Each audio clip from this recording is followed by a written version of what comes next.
So we finally have some numbers, at least for the final episode of X-Men 97. So we finally get an understanding of what happened, at least for the final episode, and apparently it has been viewed by 75% more viewers than the previous first two episodes. Which is, I guess good, but it's still not good enough or great. Honestly, and that's just the bare bones truth. Let's get into this article here from Cosmic Book News and I'll explain exactly what that means.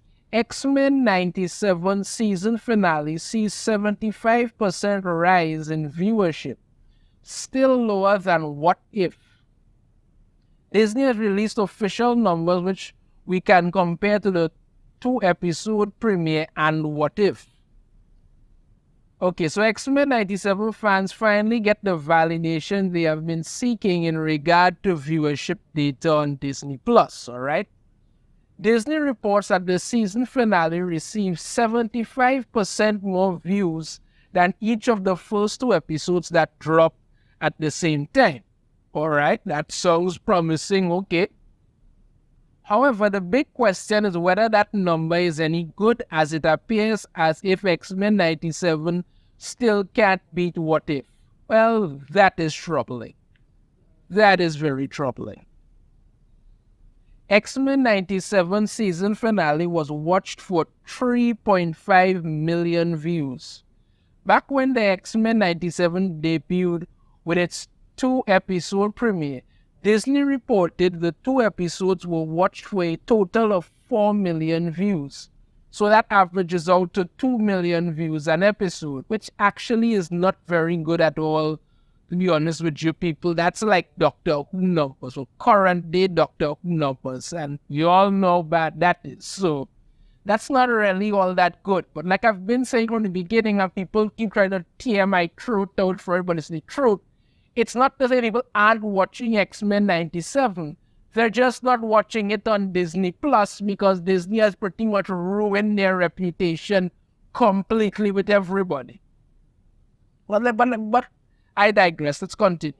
Via Deadline, Disney reports the X-Men 97 season finale was watched for 3.5 million views globally in its first 5 days, an increase of 75% over the 2 million. Okay. Disney also adds that viewership had been growing consistently over the 4 episodes leading to the finale. We know ratings for episode 6 are still really low. Okay, so if you say that for the first, they had like 2 million, and they say that, 4 million because they had the first 2 episodes again. You say that viewership had been growing consistently over the 4 episodes leading to the finale. We know episode 6 of the series was actually pretty low. So, and when it comes to the finale, it was 3.5 million. So yes, viewership may have been going up, but by how much to reach the 3.5 million? It is better than 2 million, but it's still 3.5 million. So that's, it's an increase, but not exactly, a monumental leap forward. Similar to Disney's first announcement about the 2-episode premiere viewership numbers, Disney again doesn't state X-Men 97 beat What If, but only says it's the most viewed full-length animation series finale since season 1 of What If. Okay, season 1 of What If, not season 2. We won't know if the X-Men 97 season finale will make the Nielsen charts for a few more weeks.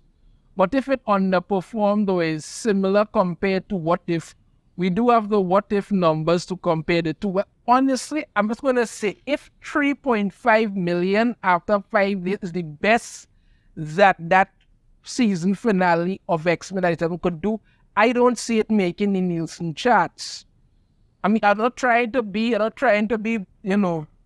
guy here. I'm just saying, I'm not seeing it reaching those kinds of numbers to get onto the Nielsen chart. Because again, like I say, 2 million and 3.5 million may sound really good, but, considering this is globally we're talking about, that is not something to write home about.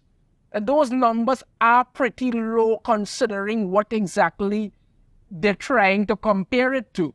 So that is our problem right there. What If Season 1 finale likely around 223 million minutes?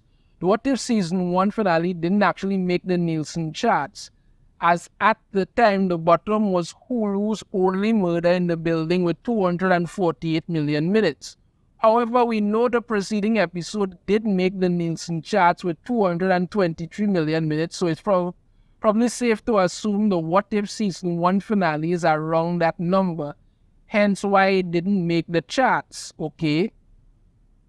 So if we know that the previous What If was 223 million, and that made the chart, well, then we know that when it comes to the season finale, it didn't make the charts. The one at the bottom was Hulu's Only Murder in the Building with 248 minutes.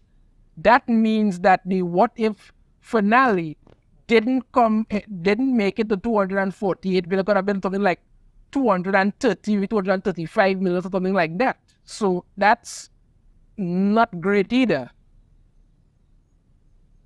So if X-Men 97 didn't beat What If, that puts X-Men 97 around that 220 mark or so, which really isn't all that good. Here's what I'm saying.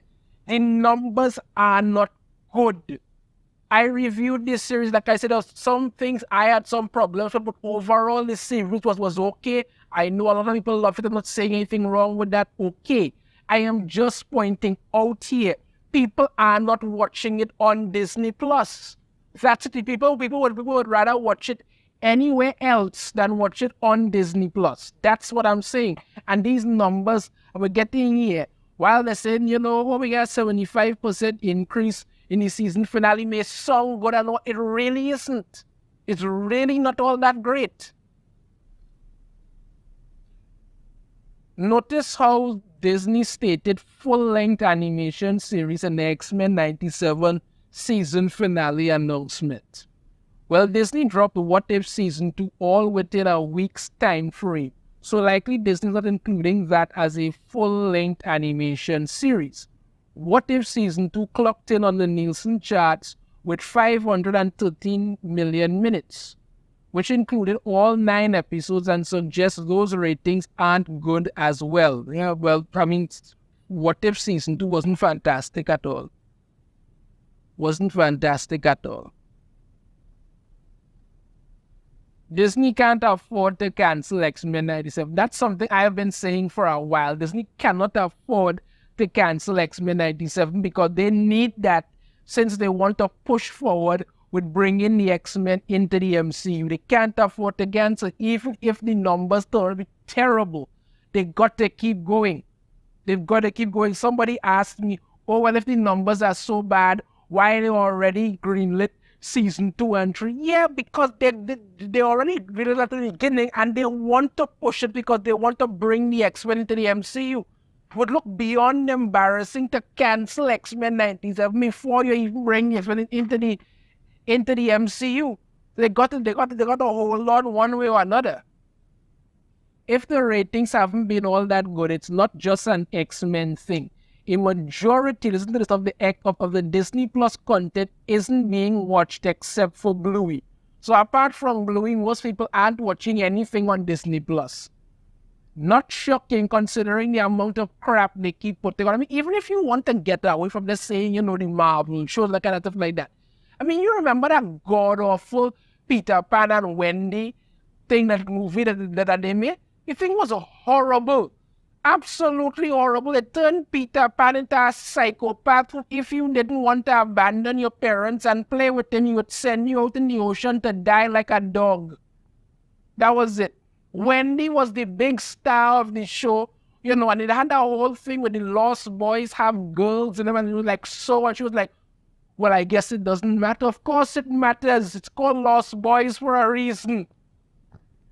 It's garbage like that is just destroying Disney. That's it, destroying it. Why did Disney greenlit X-Men 97 for 2 more seasons? It's my thinking that Disney can't afford to cancel X-Men 97 after 1 season as they develop the live-action X-Men movies for the MCU. Yeah, that's what I've been saying for a while now. They're planning to bring the X-Men into the MCU. They need to use X-Men 97 as some kind of hype for that. So they cancel it after 1 season, even if the numbers are not good. It's going to be a serious black eye for them. So they got to move forward with it. They had already agreed to do 3 seasons. That's what they're going to do. I mean, if you want to put an example of it, look at Velma. The first season of Velma was an absolute train wreck. The second season came out and people were like, why in God's name would you actually do this? Nobody liked the first season, but you actually want to make a second season. It's not shocking because you got to remember, they were already most likely contractually obligated to do 2 seasons of Velma. I didn't even watch the second season because I could not stomach doing that garbage again a second time. And the second season was hated even more.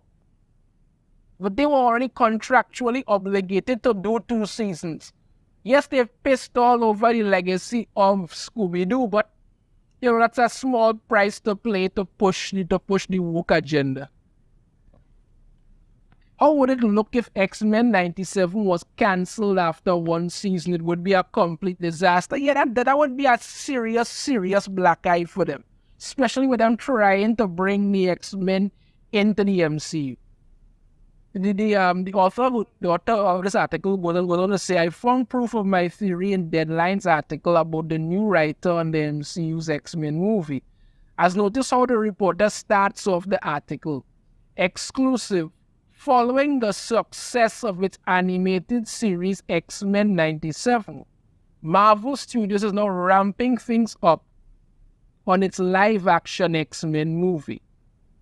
As I have gone over and over, X-Men 97 isn't a success when it comes down to the numbers. You know what I'm saying? People are watching it that's not on Disney Plus, but they need to hype this up. That's what they're doing. And when I say people are watching it, people want to act like, I try to bring down the show and I hate the show. Like I said, I think the show has good potential. It did have some problems, but I am just stating the facts. The numbers for it that we know of are not good. Whether you love the show or not, I have nothing against whether anybody likes or loves the show. Yes, people like the show, they like the show. I thought the show had something that I thought 30% of it were actually pretty good. I'm not saying, I'm just saying the numbers for it are not good at all. That's the bottom line. You can argue it's the best review-rated Marvel project if you want, but the Marvels also happens to have more positive than negative reviews, and we all know how that worked out. So what's that say? Exactly. You can have a bunch of positive reviews, but what if nobody's watching it? What does that really say? What I am particularly interested in seeing is if any of those remaining episodes of X-Men 97 make the Nielsen charts. I highly doubt it. It will also be interesting to see whenever Season 2 debuts a way off if episodes make the Nielsen charts. I am also wondering if Disney will decide to drop Season 2 all at once instead of weekly. I bet X-Men 97 would be huge on Netflix. Yeah, I mean, if they decide to drop all the episodes one day, which is a very possible thing that they might decide to do. Because when they look at the numbers for Season 1 and realize it's a problem, I decide to do it, or by very well decide, you know what, we're going to continue episode by episode every week if they want to do that. Okay.